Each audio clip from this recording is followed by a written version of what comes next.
Car race కి సంబంధించి హైకోర్టులో కేటీఆర్ కి ఊరట లభించింది. వారం రోజుల వరకు కేటీఆర్ ని అరెస్ట్ చేయొద్దని హైకోర్టు ఆదేశించింది.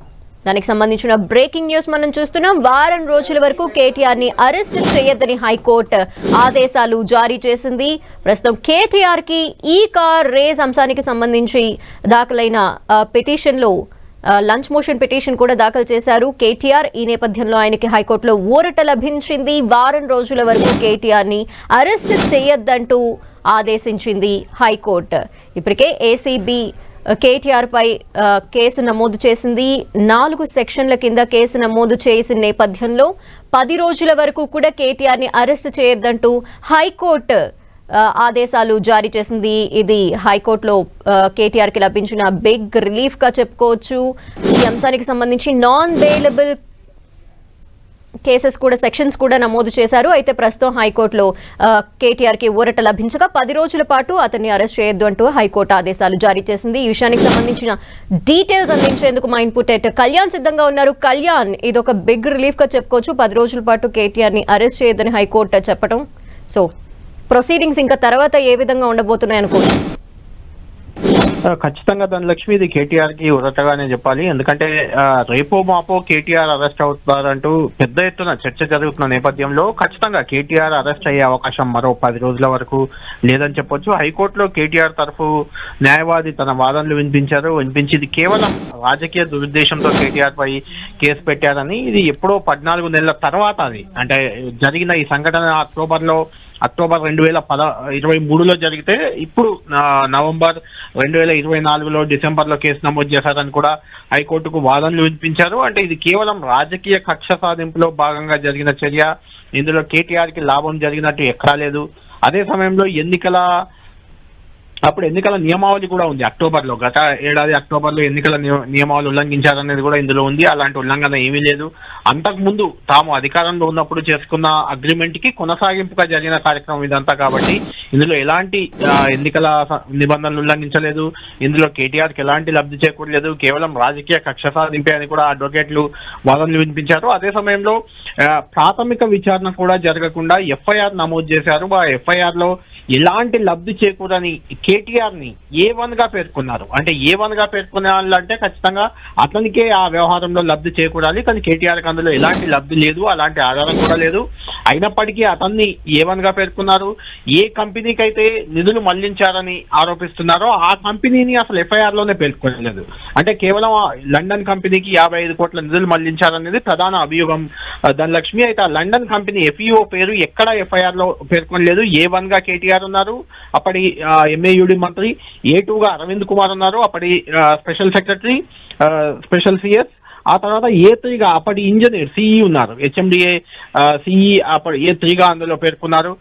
కాబట్టి ముగ్గురినే పేర్కొన్నారు. ఆ కంపెనీ ఎవరికైతే లాభం చేకూరిందో ఆ కంపెనీని పేర్కొనలేదు. ఇదంతా కూడా కేవలం రాజకీయ కక్ష సాధింపులో భాగమే. ఇంతకుముందే చాలా మంది మంత్రులు, మినిస్టర్లు, రేవంత్ రెడ్డి ముఖ్యమంత్రి, మంత్రులు వీళ్ళంతా కూడా అరెస్టు ఖాయమంటూ రకరకాలుగా మాట్లాడారనే వాదనలు కూడా అక్కడ వినిపించారు. ఈ నేపథ్యంలో హైకోర్టు సుదీర్ఘంగా విచారించింది. మధ్యాహ్నం లంచ్ మోషన్ పిటిషన్ ను సింగిల్ బెంచ్ జడ్జి తిరస్కరించిన ఆ తర్వాత CJI బెంచ్ లో దీనికి సంబంధించిన వాదనలు ఇప్పుడే కొద్దిసేపటి క్రితం ముగిశాయి. ఈ నెల 27కి ఈ వ్యవహారాన్ని వాయిదా వేసింది. 27 వరకు కూడా అంటే 10 రోజుల పాటు అరెస్ట్ చేయకూడదన్నారు. 27కు వాయిదా వేశారు. కాబట్టి 27 లోపు ఇప్పటి దానిపై కౌంటర్ దాఖలు చేయాలని కూడా ప్రభుత్వాన్ని కోర్టు ఆదేశించింది. కేటీఆర్ పై ఎలాంటి ముందస్తు చర్యలు తీసుకోవద్దని కూడా కోర్టు ఆదేశించడంతో ఇప్పుడు కేటీఆర్ కి బిగ్ రిలీఫ్ గా చెప్పవచ్చు. ఈ నెల 30 వరకు అంటే ఈ నెలాఖరు వరకు 2024 సంవత్సరం కూడా ముగియబోతుంది. కాబట్టి 2024లో కేటీఆర్ అరెస్ట్ లేదని మనం చెప్పుకోవచ్చు ధనలక్ష్మి. ఏమున్నా 2025లోనే దీనికి సంబంధించిన మిగిలిన ప్రాసెస్ జరిగే అవకాశం మనకు కనిపిస్తుంది. అయితే కళ్యాణ్, ఇప్పుడు గవర్నమెంట్ కావచ్చు, ఇటు కేటీఆర్ తరపున కావచ్చు, లీగల్ గా ఎలా ముందుకు వెళ్ళటానికి ఆప్షన్స్ ఉన్నాయి? ఖచ్చితంగా కేటీఆర్ తరఫున సుప్రీంకోర్టు సీనియర్ కౌన్సిల్ సుందరం చాలా సీనియర్ అడ్వకేట్. ఆయన తన వాదనలు వినిపించారు. ఇందులో ఖచ్చితంగా ప్రభుత్వం కక్ష సాధింపు ఉంది. కేవలం రాజకీయ కక్ష సాధింపుపైతోనే కేటీఆర్ ని A1 గా పెట్టారు కేసులో. ఈ కేసులో A1 పెట్టడానికి, కేటీఆర్ ని A1 గా చూపించడానికి ఎలాంటి అవకాశం లేదంటూ కూడా ఆయన వాదనలు వినిపించారు. ఆయన వాదనలతో కొంత కోర్టు ఏకీభవించదని మనం భావించవచ్చు. ఎందుకంటే 10 రోజుల పాటు ఎలాంటి చర్యలు తీసుకోవద్దని ఆదేశాలు ఇచ్చింది. ఈ నెల 27న కేసును వాయిదా వేశారు. ఆలోపు కౌంటర్ దాఖలు చేయాలని కూడా ప్రభుత్వాన్ని ఆదేశించింది కాబట్టి ప్రభుత్వం కౌంటర్ లో మరిన్ని అంశాలను పేర్కొనే అవకాశం మనకు కనిపిస్తుంది. ఎందుకంటే దీనివల్ల పదే రేవంత్ రెడ్డి ముఖ్యమంత్రి అసెంబ్లీలో చెప్పినా బయట చెప్పినా ఒకటే మాట చెప్తున్నారు. ఈ FEO కంపెనీకి 55 కోట్లను HMDA నిధుల నుంచి మళ్లించారు. ఆ 57 కోట్లు అక్కడి నుంచి ఆ అకౌంట్ నుంచి ఏ అకౌంట్ కి వెళ్ళాయి అంటే మళ్ళీ KTR అకౌంట్ కే వచ్చాయనే రకంగా రేవంత్ రెడ్డి చాలా సందర్భాల్లో మాట్లాడుతున్నారు. కాబట్టి అటు పోలీసులు కూడా ఇదే రకమైన పోలీసులు కానీ అడ్వకేట్ జనరల్ ఆయన సుదర్శన్ రెడ్డి కానీ ఇదే రకమైన వాదన కోర్టులో కూడా వినిపించారు. దీన్ని విచారిస్తేనే KTR అందులో దోషా కాదా తేలబోతుంది. ప్రాథమిక విచారణ జరిగింది. ప్రాథమిక విచారణ తర్వాతే ఏమనగా KTR ను పెట్టామని అడ్వకేట్ జనరల్ స్వయంగా వాదించారు. సుదర్శన్ రెడ్డి అడ్వకేట్ జనరల్ గా ఉన్నారు, ఆయన వాదించారు. కాబట్టి ఇదే రకమైన వాదన అంటే HMDA నుంచి 55 కోట్ల నిధులు ఒక ఫారిన్ కంపెనీకి FEOకు వెళ్ళాయి ఫార్ములా ఈ రేస్ లో భాగంగా. దానికి ఎలాంటి ప్రమాణ నిబంధనలు ఉల్లంఘించారు, దాంతో పాటు క్యాబినెట్ అప్రూవల్ లేదు, ఫైనాన్షియల్ అప్రూవల్ లేదంటూ కూడా చెప్పారు. ఇవన్నీ అంశాలని మళ్ళీ కౌంటర్ లో పేర్కొనే అవకాశం మనకు కనిపిస్తుంది. ఇదే సమయంలో ఈడీ కూడా రంగంలోకి దిగింది. అంటే జనరల్ గా ఈడీ విదేశాలకు నిధులు మళ్ళీ. కళ్యాణ్ ఒక్క నిమిషం మీరు హోల్డ్ లో ఉండండి. ప్రస్తుతం హైకోర్టు నుండి మరిన్ని డీటెయిల్స్ మా ప్రతినిధి సునీల్ అందిస్తారు. చాలా స్పష్టంగా ఆ కేసులో ఎలాంటి ఇంగ్రీడియంట్స్ లేదు. 18వ తారీఖు నాడు కంప్లైంట్ ఇస్తే 19వ తారీఖు నాడు కేసు ఎట్లా రిజిస్టర్ అవుతుంది. కాబట్టి ఎవరైతే ఇన్వెస్టిగేషన్ ఆఫీసర్ ఉన్నాడో ఇందులో ప్రాపర్ గా ఇన్వెస్టిగేషన్ లేదు. ఈ యాంటీ కరప్షన్ అనేది ఏదైతే ఉన్నదో సెక్షన్లు పెట్టిన వాళ్ళు 13 సెక్షన్ 1 గాని బి గాని ఈ రెండు కూడా అప్లికబుల్ కావు. ఈ కేసులో ఎలాంటి నిజాలు లేవు అని చెప్పేసి కోర్టు నమ్మిన తర్వాత సరే వాళ్ళు కౌంటర్ వేస్తామని చెప్పారు. వాళ్ళు వాదనలు విన్న తర్వాత ఏం చెప్పిందంటే కోర్టు పూర్వపరాలు నమ్మిన తర్వాత 1 వీక్ 30వ తారీఖు వరకు ఈ నెల 30వ తారీఖు వరకు KTR గారిని అరెస్టు చేయకుండా మరి తర్వాత వాళ్ళు కౌంటర్ వేస్తారు. తర్వాత KTR గారు కూడా ఏదైనా ఉంటే ఇన్వెస్టిగేషన్ కి సహకరించాలి అని చెప్పింది. కానీ ఆ కేసులో మరి జడ్జి గారు ఏ మాత్రం కూడా అంటే మేము చెప్పిన వాదనలు ఏంది అంటే ఇందులో లంచం ఇచ్చిన వాడు లేడు, లంచం తీసుకున్న వాడు లేడు, అసలు ఈ సెక్షనే అప్లికబుల్ కాదు అని చెప్పేసి వాళ్ళు పూర్తిగా నమ్మటం జరిగింది.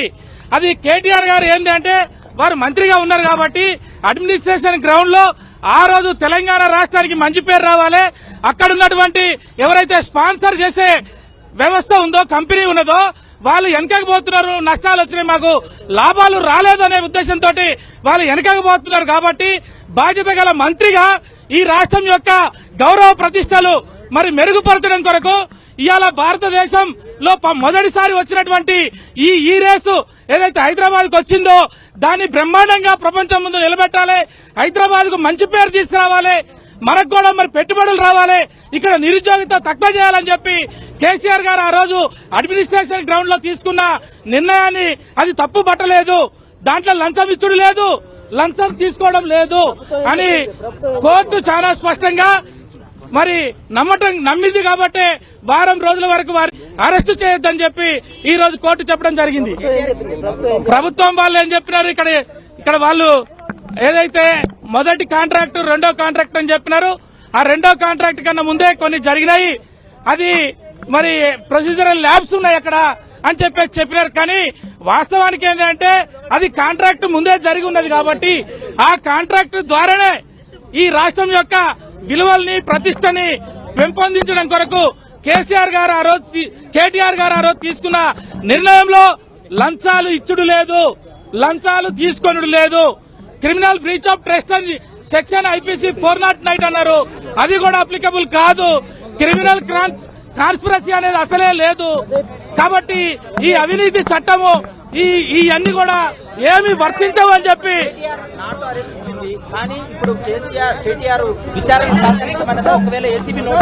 మేము ఈ రోజు కాదు ఏ రోజైనా KTR గారు మొన్న చెప్పినారు, మీరు ఏ రకమైన నోటీసులు ఇవ్వండి, మేము దాని విచారణకు వస్తాం, మీకు కావాల్సిన ఎవిడెన్స్ ఏందో, మీకు కావాల్సిన డాక్యుమెంట్స్ ఏంటో అసెంబ్లీలో చర్చ పెట్టమన్నాడు. 4 గోడల మధ్యలో ఇన్వెస్టిగేషన్ కాదు, మొత్తంగా అసెంబ్లీలోనే చర్చ పెట్టమని చెప్పి KTR గారు చెప్పారు. దానికి కాదంటే ఎక్కడికి రమ్మంటే అక్కడికి వస్తున్నాడు, ఏ డాక్యుమెంట్లు తీసుకురమ్మంటే ఆ డాక్యుమెంట్లు తీసుకొని ఎవ్వరి ముందైనా నేను ఆన్సర్ చేయడానికి రెడీగా ఉన్నానని చెప్పినాడు. ఆయన ఏం తప్పు చేయలేదని బయట చెప్పినాడు. కోర్టులో కూడా మేము అదే చెప్పినాము, కోర్టు కూడా నమ్మింది, అరెస్టు చేయొద్దని చెప్పి. కాబట్టి మీరు ఏమైనా అధికారం మీ చేతిలో ఉంది కాబట్టి కేటీఆర్ గారు ప్రశ్నిస్తున్నాడు కాబట్టి ఏదో ఒక రకమైన మరి ఎలిగేషన్ పెట్టాలి, తప్పులో పెట్టాలి, కేసులో విరికియాలి, అరెస్టు చేయాలి, జైలుకు పంపాలి. ఒప్పందం ముందే డబ్బులు చెల్లించడం దాని మీదనే ఏమంటే అంతకు ముందే ఉన్నది. అది ఒప్పందం అనేది ఇంతకు ముందు చేసింది ఒక ఒప్పందం కాదు, గతంలో ఉన్నటువంటి దానికి అనుగుణంగానే తీసుకున్న నిర్ణయాలు. అయినా ఇది లంచం ఎవరికి ఇచ్చారు? డైరెక్ట్ గవర్నమెంట్ బ్యాంకు నుంచే డైరెక్ట్ అక్కడ దానికి వెళ్ళా ఏదైతే వ్యవస్థ ఉందో ఇంటర్నేషనల్ గా ఈ రేస్ ఏదైతే నడుపుతున్న వ్యవస్థ ఉందో దానికే వెళ్ళాయి. దాంట్లో లంచం ఇచ్చేది ఏం లేదు.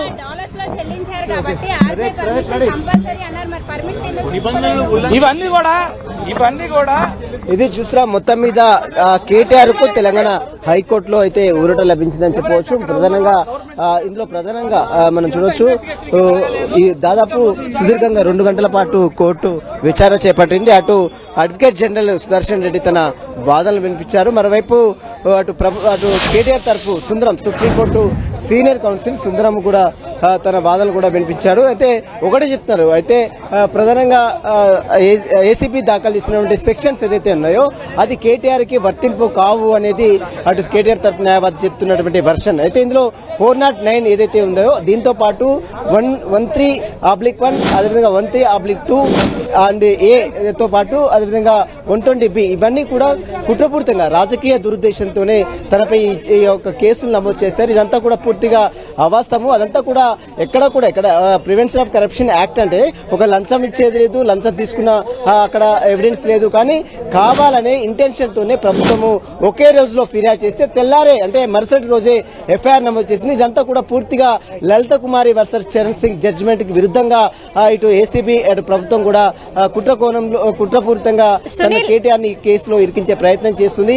అదంతా కూడా నిబంధనల ప్రకారమే ఇదంతా వ్యవహారం నడిచింది. అగ్రిమెంట్ జరిగిన మాట వాస్తవం. అగ్రిమెంట్ జరిగిన తర్వాత 3 years కి అగ్రిమెంట్ జరిగింది. 3 years అగ్రిమెంట్ లో 54 కోట్లు చెల్లించిన మాట వాస్తవమే. ఇదంతా కూడా పూర్తిగా ఫైనాన్షియల్ అన్ని సక్రమంగా జరిగిన వైపు అటు కేటీఆర్ తరఫు న్యాయవాది చెప్తుంటే, మరోవైపు ప్రభుత్వం తరఫు న్యాయవాది అడ్వకేట్ జనరల్ సుదర్శన్ రెడ్డి మాత్రము ఇదంతా కూడా పూర్తిగా నిబంధనలకు విరుద్ధంగా నడిచింది. ఫైనాన్స్ సెక్రటరీ అనుమతి లేదు, మరోవైపు ఆర్బీఐ అనుమతి లేదు, ఎలక్షన్ కోడ్ అమల్లో ఉన్నప్పటికీ కూడా కావాలనే అగ్రిమెంట్ డబ్బులు చెల్లించారనేది ప్రభుత్వం తరఫు న్యాయవాదులు చెప్తున్నటువంటి వెర్షన్. ఇరువాదుల కోర్టు మరొకసారి దీనికి సంబంధించి దానిపై పూర్తి కౌంటర్ దాఖలు చేయాలి. ఈ నెల 27 అంటే ఈ నెల 30 తేదీ వరకు పూర్తి కౌంటర్ దాఖలు చేయాలి. మళ్ళీ 30 తేదీ వరకు కేటీఆర్ ని అరెస్ట్ చేయడానికి వీల్లేదు. మరోవైపు కేటీఆర్ సైతం విచారణకు సహకరించాలి. మరోవైపు ఏసీబీ తన విచారణ తాము చేసుకోవాల్సిందిగా హైకోర్టు ఆదేశాలు చేసింది. ఈ నెల 27వ తేదీన మరొకసారి ఈ పిటిషన్ మెయిన్ పిటిషన్ అంటే ఇప్పుడు ఐఏ పిటిషన్ క్వాష్ పిటిషన్ లో కేవలం ఐఏ పిటిషన్ మాత్రమే విచారించింది. మెయిన్ పిటిషన్ ని ఈ నెల 27వ తారీఖున విచారించిన తర్వాత మరి కోర్టు ఎలాంటి నిర్ణయం తీసుకున్నది మాత్రం చూడాల్సింది చెప్పవచ్చు. ఈలోపు అటు ఏసీబీ అధికారులు తమ విచారణ అంటే ఇన్వెస్టిగేషన్ కొనసాగించుకోవచ్చు, కేటీఆర్ ని విచారించవచ్చు, కానీ అరెస్టు మాత్రం చేయడానికి వీల్లేదు మాత్రమే ఆదేశాలు ఇచ్చింది. విచారణ అంటే నోటీసులు ఇవ్వచ్చు, అతన్ని విచారించవచ్చు, అతని యొక్క స్టేట్మెంట్లు నమోదు చేసుకోవచ్చు, కానీ ఎక్కడ కూడా విచారణ మొత్తం కూడా ఆపాలని ఎక్కడ కూడా కోర్టు ఆదేశాలు జారీ చేయలేదు. కేవలం అరెస్టు మాత్రమే. కేటీఆర్ ని ఈ నెల 30 తేదీ వరకు అరెస్ట్ చేయడానికి వీల్లేదు. మళ్ళీ తదుపరి విచారణ ఈ నెల 27వ తారీఖు ఉంది. 30 తేదీ లోపు అటు తెలంగాణ రెస్పాండెంట్ అంటే ఈ కేసులో పిటిషనర్స్ రెస్పాండెంట్స్ ఎవరెవరైతే ఉన్నారో వారందరూ కూడా కౌంటర్ దాఖలు చేయాలి. ఇంకా ఈ దీంట్లో మనం చూడవచ్చు దానకిషోర్ కావచ్చు, చాలా మంది అధికారులు, అదేవిధంగా తెలంగాణ చీఫ్ సెక్రటరీ కావచ్చు, తెలంగాణ ప్రభుత్వం కావచ్చు, ఏసీబీ కావచ్చు, వారందరినీ కూడా రెస్పాండెంట్ గా ప్రతిపాదనగా చేర్చారు కాబట్టి వారందరూ కూడా కౌంటర్ దాఖలు చేయాలని హైకోర్టు ఆదేశాలు జారీ చేస్తూ తదుపరి విచారణ ఈ నెల 27వ తారీఖున వాయిదా వేయడం జరిగింది. దీంతో తెలంగాణ హైకోర్టులో మాత్రం కేటీఆర్ కి భారీ ఊరటైతే లభించిందని చెప్పవచ్చు. ఎందుకంటే రేపు అరెస్ట్ చేస్తారు, ఈ రోజు అరెస్ట్ చేస్తారంటూ కూడా పెద్ద ఎత్తున ప్రచారం జరిగింది, పెద్ద ఎత్తున చర్చ కొనసాగుతున్న నేపథ్యంలో ఇప్పుడు హైకోర్టు ఒక్కసారిగా అరెస్ట్ చేయడానికి వీల్లేదని చెప్పడంతో అటు బీఆర్ఎస్ శ్రేణులు మొత్తం కూడా కొంత సంబరాలు చేసుకున్న పరిస్థితి కనబడుతుంది. మొత్తం మీద అటు తెలంగాణ రాష్ట్ర ప్రభుత్వం, తెలంగాణ ముఖ్యమంత్రికి సంబంధించిన ముఖ్యమంత్రి కూడా ఖచ్చితంగా ఈ కేసులో ఎవరిని కూడా ఉపేక్షించేది లేదని చెప్పినప్పుడు కూడా మరోవైపు అసెంబ్లీలో సైతం ఈ రోజు అసెంబ్లీలో కూడా బీఆర్ఎస్ నేతలు పెద్ద ఎత్తున ఆందోళన చేస్తారు, ఖచ్చితంగా చర్చ పెట్టాలని పట్టుబట్టిన నేపథ్యంలో ఇప్పుడు హైకోర్టు ఇచ్చినటువంటి తీర్పు కొంతవరకు అయితే ఊరటైతే కలిగించిందని చెప్పవచ్చు. ఈ కేసులో మరి ఫర్దర్ గా అటు ఏసీబీ అధికారులు ఏ విధంగా ముందుకెళ్తారు, ఎందుకంటే ఇప్పటికే కోర్టు చాలా క్లియర్ గా చెప్పింది ఈ నెల 30వ తేదీ వరకు కేటీఆర్ ఎట్టి పరిస్థితుల్లో అరెస్ట్ చేయడానికి వీలేదు. మరోవైపు ఇన్వెస్టిగేషన్ మాత్రం యథావిధిగా కొనసాగించుకోవచ్చు, కేటీఆర్ ని నోటీసులు ఇచ్చి విచారించుకోవచ్చు, కానీ అరెస్ట్ మాత్రం చేయడానికి వీలేదు. మరోవైపు ఈ కేసుకు సంబంధించినటువంటి వివరాలు కేటీఆర్ కే పూర్తిగా బెనిఫిషియల్ అనడానికి, కేటీఆర్ కి లబ్ధి చేకూర్తి అనడానికి గల ప్రధాన కారణాలేంటి, ప్రధాన వివరాలతో పూర్తి వివరాలతో కౌంటర్ దాఖలు చేయాలంటూ కూడా ఇప్పటికే ప్రభుత్వానికి రెస్పాండెంట్స్ అందరికీ అటు హైకోర్టు ఆదేశాలు జారీ చేసింది. మరోవైపు ఈ నెల 27వ తారీఖున మరొకసారి పిటిషన్ పై విచారించే అవకాశం కూడా కనబడుతుందని చెప్పవచ్చు. ధనలక్ష్మి. అయితే సునీల్, ఇప్పుడు ఏసీబీ ముందున్న ఆప్షన్స్ లో ఏమున్నాయి, అలాగే ఏసీబీ ఏ విధంగా ముందుకు వెళ్లే ఛాన్సెస్ ఉన్నాయని మనకు కనిపిస్తోంది? ఏసీబీ అధికారులు ఫర్దర్ గా తమ ఇన్వెస్టిగేషన్ తాము చేసుకోవాల్సిందిగా హైకోర్టు కూడా చాలా క్లియర్ చెప్పింది. కాబట్టి ఇప్పుడు మాత్రమే, అంటే నిన్న కేసు ఎఫ్ఐఆర్ నమోదు చేసింది. ఇక కేసు ఎఫ్ఐఆర్ సంబంధించిన దాంట్లో ఎవిడెన్స్ మాత్రము ఇందులో చాలా ముఖ్యం అని చెప్పవచ్చు. ఎవిడెన్స్ కలెక్ట్ చేయాలి, కేటీఆర్ కి లబ్ధి చేకూరింది అనడానికి గల ప్రధాన కారణాలు, ప్రధాన ఆధారాలు సేకరించాల్సిన అవసరం ఏసీబీ అధికారులకు ఉంటుంది.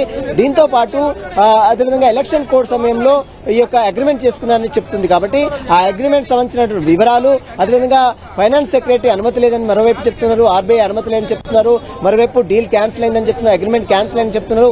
వీటికి సంబంధించిన వివరాల్లో కేటీఆర్ కు ఎలా బెనిఫిషియరీ అయ్యారు, కేటీఆర్ కి ఏ విధంగా లబ్ధి చేకూరింది, ఈ కేటీఆర్ కు డబ్బులు ఏమైనా అకౌంట్ లో జమ అయ్యాయా, కేటీఆర్ కి అంతిమంగా ట్రాన్సాక్షన్ ఏమైనా జరిగిందా, దీనివల్ల ఎలాంటి కేటీఆర్ కి ఎక్కడ కేటీఆర్ ఇందులో మిస్యూజ్ చేశారనే దానికి గల ప్రధాన ఎవిడెన్స్ కలెక్ట్ చేయడంలో ఏసీబీ అధికారులు ఇప్పుడు నిమగ్నమై ఉంటారు. కాబట్టి చూడాలి ఈ కేసులో మరి కేటీఆర్ కి నోటీసులు ఇచ్చి మళ్ళీ విచారణకు పిలిచి అతన్ని విచారిస్తారా, లేదా ఈ నెల 30వ తేదీ వరకు చూసిన తర్వాత, ఈ నెల 27వ తారీఖున మరొకసారి హైకోర్టు విచారిస్తుంది. కాబట్టి 27వ తేదీ వరకు చూసిన తర్వాత మరి కోర్టు ఏసీబీ అధికారులు మళ్ళీ ముందుకెళ్తారా అనేది కూడా చూడాల్సి చెప్పొచ్చు. మొత్తం మీద కేటీఆర్ కి మాత్రం ఈ రోజు హైకోర్టులో ఒక భారీ ఊరట లభించింది. దాదాపు 2-3 రోజుల నుంచి ఒక 1 వీక్ నుంచి ఒక పెద్ద చర్చ సాగుతుంది.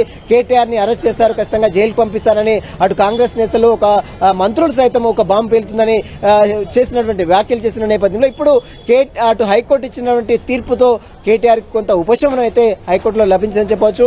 ఈ నెల 30వ తేదీ వరకు కేటీఆర్ ఎట్టి పరిస్థితుల్లో అరెస్ట్ చేయడానికి వీలేదు. Supreme court judgment Lalit Kumar versus Charan Singh judgment ప్రకారం ఈ రోజు కేటీఆర్ కి మాత్రం హైకోర్టు కొంత ఊరటైతే ఇచ్చిందనే మనకు చాలా స్పష్టంగా అర్థమవుతుంది. సుప్రీంకోర్టు సీనియర్ న్యాయవాది, సీనియర్ కౌన్సిల్ గా ఉన్నటువంటి సుందరం కూడా అనేక అంశాలు కూడా తెర మీద తీసుకొచ్చారు. సుప్రీంకోర్టు పలు జడ్జిమెంట్లన్నీ కూడా ఈ రోజు ప్రస్తావించారు. ఎట్టి పరిస్థితుల్లో కేటీఆర్ ని కేసులో ఇరికించే ప్రయత్నం చేస్తున్నారు, ఇదంతా కూడా రాజకీయ కక్ష సాధింపు చర్యలో భాగమే అంటూ కూడా సుందరం తన ఆర్గ్యుమెంట్స్ కూడా వినిపించారు. ఎక్కడా కూడా కేటీఆర్ బెనిఫిట్ కాదు.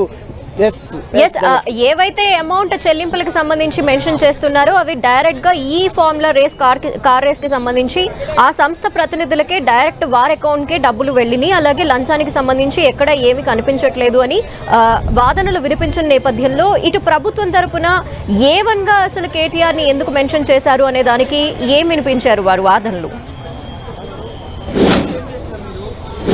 అంటే అంతిమంగా కేటీఆర్ చెప్తేనే ఈ డబ్బులు ట్రాన్సాక్షన్ జరిగిందని అధికారులు చెప్తున్నారనేది ప్రభుత్వం సంబంధించిన వెర్షన్. ఎందుకంటే హెచ్ఎండిఏలో అప్పుడు ప్రిన్సిపల్ సెక్రటరీగా పనిచేస్తున్న, అంటే అప్పుడు కమిషనర్ గా ఉన్నటువంటి అరవింద్ కుమార్ ఇదంతా కూడా చేసింది. అరవింద్ కుమార్ కేటీఆర్ చెప్తేనే తను డబ్బులు మొత్తం కూడా ట్రాన్సాక్షన్ చేసాడు, డబ్బులు బదలాయించింది అనేది ప్రభుత్వం చెప్తుంది. ఇదంతా కూడా అంతిమంగా ఆదేశాలు జారీ చేసింది కేటీఆర్ కాబట్టి కేటీఆర్ ని కేసులో A1 గా చేర్చారు.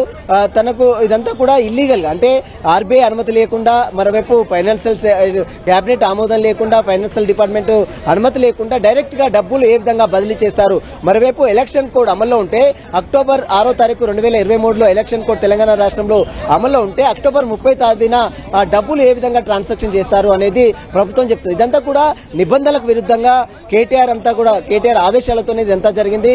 కాంగ్రెస్ సంబంధించిన దాంట్లో ప్రభుత్వానికి లబ్ధి చేకూరిందని వైపు చెప్తుంటే ఎక్కడ కూడా లబ్ధి చేకూర్చలేదు. ఇదంతా కావాలనే చేశారు. ఇదంతా కేటీఆర్ మాత్రమే ఇన్వాల్వ్మెంట్ ఉంది, కేటీఆర్ దీనికి ప్రధాన సూత్రధారని అటు మరోవైపు అడ్వకేట్ జనరల్ సుదర్శన్ రెడ్డి కూడా కోర్టుకు తమ బాధలు కూడా వినిపించారు. మరోవైపు సుందరం మాత్రం, సుప్రీంకోర్టు సీనియర్ కౌన్సిల్ సుందరం మాత్రము కేటీఆర్ఏ దీనికి ప్రధాన కారకుడు అని చెప్పడానికి గల ఎక్కడ కూడా ఎవిడెన్స్ లేదు, ఎక్కడ కూడా డబ్బులు ట్రాన్సాక్షన్ జరగలేదు, అతనికి అకౌంట్ లో కూడా డబ్బులు జరగలేదని మరోవైపు సుందరం చెప్పారు. సుప్రీంకోర్టు జడ్జిమెంట్ విరుద్ధంగా ఈ రోజు ఏసీబీ అధికారులు తనపై ఎఫ్ఐఆర్ నమోదు చేశారు.